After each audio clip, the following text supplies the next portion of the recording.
Since the Labour government introduced the Health and Safety at Work Act back in the mid-70s, thousands and thousands of workers' lives have been saved.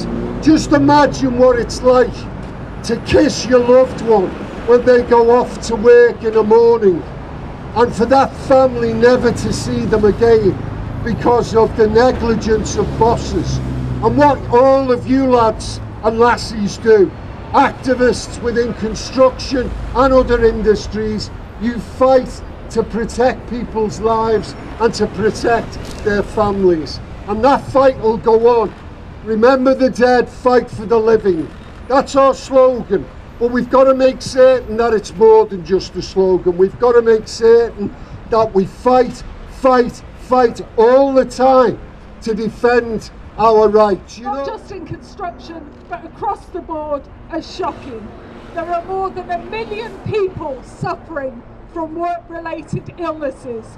There are 25,000 people who are suffering from cancer caused by asbestos at work, and 142 people who lost their lives were killed at work last year.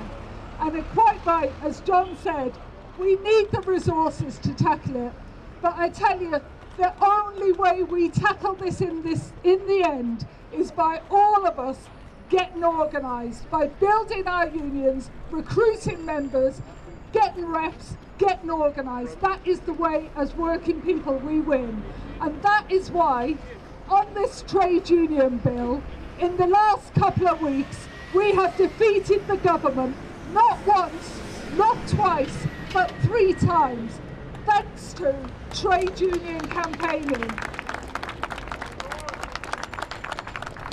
And now we're going to give it one last push, because we don't just want to damage this bill, we want to defeat it.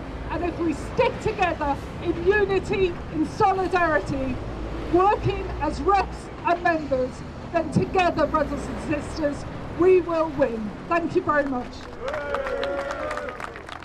At the bottom of all health and safety legislation, what you need on every site is adequate and thorough trade union representation. That's why, let me give you this commitment, when we go back into government, in the first 100 days, we will scrap the trade union bill that's going through Parliament at the moment, and we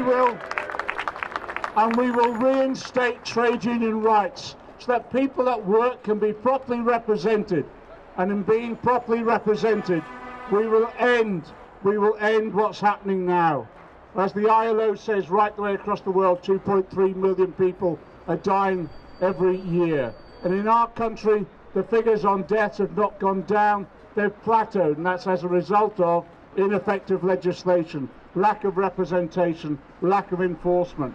We will address that when we go back into government, and I give you this commitment, we'll work together, Labour and trade unions once again, to make sure people when they go to work are safe and will not risk their lives again.